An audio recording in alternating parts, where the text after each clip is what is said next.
a little bit from my notes about first maturation, and then we'll talk about it. Now, between the first and second year, things start to happen. Here we enter the first maturation period. The ammonia's breaking down cause a whole bunch of new chemicals to be created. These in turn react with those already present. See, this shows why breathing your cigars is a bad idea. All these new chemicals are being created during that first year, and they start even more during that second year. Some of these chemicals are even created because of the breakdown of ammonia interacting with other chemicals present. So by releasing all that stuff into the air, like I said, you're just washing it away and defeating the whole aging process. Which chemical chains are formed and strengthened depends on the type of strains of tobacco in question and on the blend of the cigar in general, which primings are being used, how much. For instance, certain chemicals may react to create sugars, giving the cigar a sweeter taste. So that's all about what type of cigar you're aging. Every cigar is going to age differently. Even 2 boxes, it's said, of the same cigar from the same date never really age exactly the same. You know, it's a very complex process. Now, in general, flavor, aroma, and sometimes even strength is amplified. This is what the first maturation is all about. Like I said before, each maturation period affects some other aspect of the cigar more dramatically than others. Although all aspects are always being affected, in this period, it's mostly all about flavor, aroma, and even strength of the overall cigar. The cigar is continuing to ferment as during the sick period, but at a much more refined level that grows more complex as time passes on. So, basically, 2 things are happening here.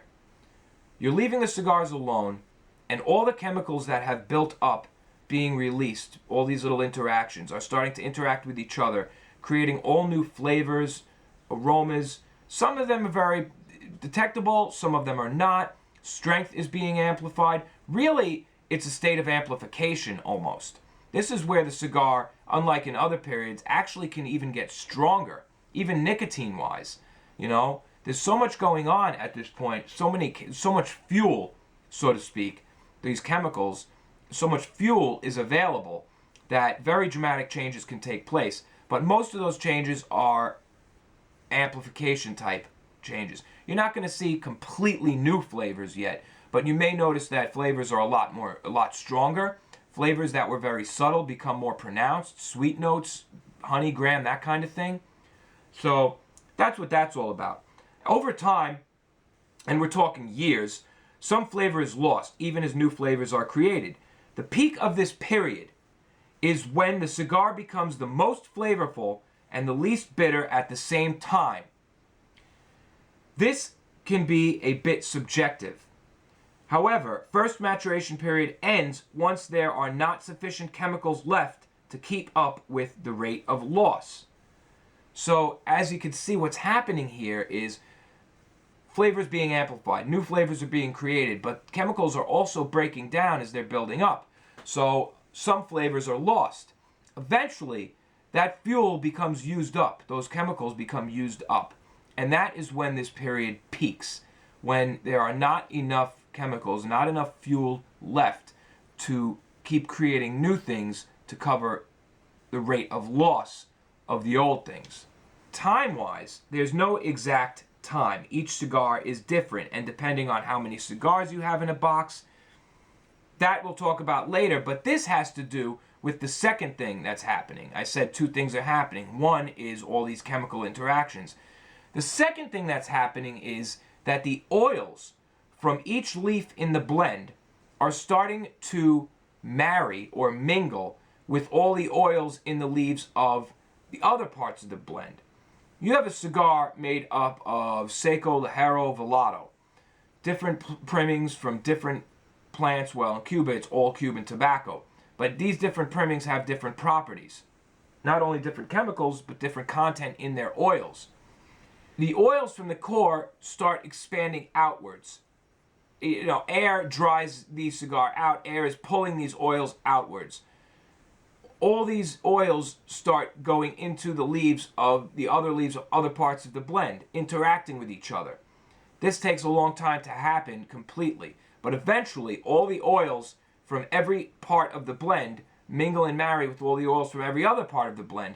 And this can also happen interchangeably from cigar to cigar. This is why later we'll look at how to best store your cigars. Well, we'll talk about that. But remember, it's very important to know that this can happen from cigar to cigar. So when you have a box of 25, we're talking consistency here. Consistency happens when all the cigars have the same profile, taste the same. That can only happen if all the oils mingle with all the other oils from every cigar in the box. So a dress box of 25 is going to take less time than say a bundle of 50 cigars in a box, a cabinet. But good things take more time. So the more cigars you have in a box, the more complex and the more, different kinds of things can happen with all these oils changing about. So now also, on top of all that, on top of the fact that the size of the box of cigars will determine how much longer it takes, how many cigars you have together, the overall strength of the blend also determines how fast this happens. Now, while the size of the box makes it take longer because of the amount of cigars you have for all these oils to mingle and marry and pass through, the strength of the blend determines how long, and usually stronger blends will take longer because they have more chemical components to offer. The stronger cigar, a cigar tastes stronger because there are more minerals, more chemicals, more all these things mingling and going on. So milder blends take shorter. So, when you're figuring out, well, how long will this box take to go through a first period, it's really approximate. You could look at this thing and say, okay, I have a cabinet of 50 Por Larrañaga, which are fairly mild. So mild cigars take this long, but being that they're in a cabinet of 50, they take this long. Listen, point is, as we get to later periods, it doesn't really matter how long it takes through the first period, unless you want to smoke them at the end of the first period, and I'll tell you why shortly. Like we were saying, there's no exact time. Mild cigars' first maturation is 2 to 3 years in semi-plain boxes. Not that long. 4 to 5 years in cabinets. Medium cigars' first maturation time is around 5 years in semi-plain boxes, 6 to 8 years in cabinets. For stronger smokes, say like Bolivar, the maturity is around 7 to 8 years in semi-plain boxes, meaning like boxes of 25, 10 to 15 years in cabinets. Big cigars will continue to ferment stronger for a long time. The more filler present, the more complex the flavors that can develop. So if you have a cabinet box of Bolivar that are about 50 ring gauge, you're talking 10 to 15 years for first maturation. If you have a box of, look, that's why the La Gloria Cubanas were so good at only 3 years that we just did that review. The cigar was 2 years and 9 months old and tasted amazing. It's a mild to medium blend in a box, 898 format of 25, which is even better because in boxes of 25 usually have 2 rows. If you have 3 rows, it's easier for the oils to mingle top to bottom. You have 3 layers. You see, now you're starting to see it. The setup, the actual layout of your cigars affects the aging process. Everything affects the aging process. What type of container they're stored in, how many layers there are. Is it a bundle like this, or 3 layers like 898 style, or 2 layers like 1312? Or, do you have a fucking roll of 100 cigars, a wheel? It's all different. And the more cigars you have in a confined area, the longer it will take. Also, the stronger the blend, the longer it will take.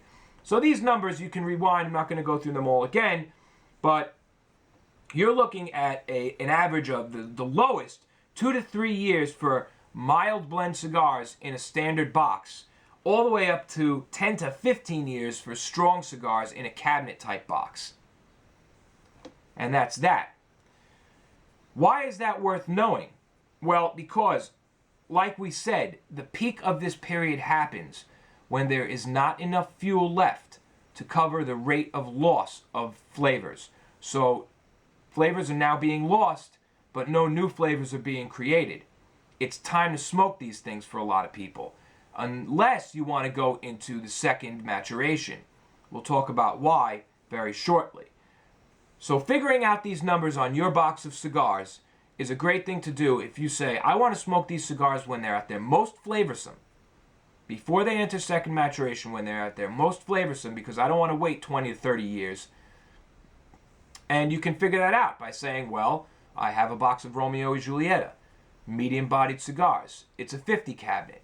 Okay, so you say, look here, medium cigars, first maturation around 5 years, 6 to 8 years in cabinets. There you go. So you're looking at 6 to 8 years. After 6 years, you could taste a cigar.